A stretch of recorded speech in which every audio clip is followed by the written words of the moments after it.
ingkang Maha Agung. Awit rahmat sarta barokahipun kula lan panjenengan sedaya saged pinanggih ing dalem mriki kanthi pinaringan karaharjan. Atur kinurmatan menika minangka tandha katurmatan saking kaluwarga dumateng para tamu ingkang sampun kersa rawuh lan paring donga pangestu kagem bayi ingkang nembe lair. Kula aturi tetepangan rumiyin kula berlianah ing salsabila minangka pranatacara wonten ing adicara upacara adat sepasaran. Badhe ngaturaken menggahaken lampahing adicara sepasaran salajengipun kula nyuwun pangapunten menawi wonten kekirangan ingkang dadosaken kirang rena ing penggalih panjenengan sedaya.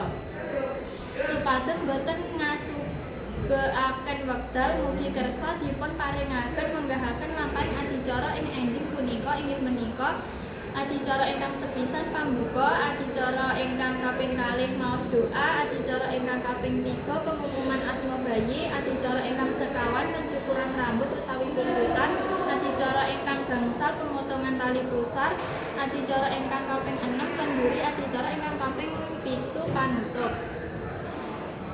Sampun paripurna lampahing adicara pungkasanipun kula minangka pranatacara ngaturaken gunging panuwun awet rawuhipun lan nyuwun pangapunten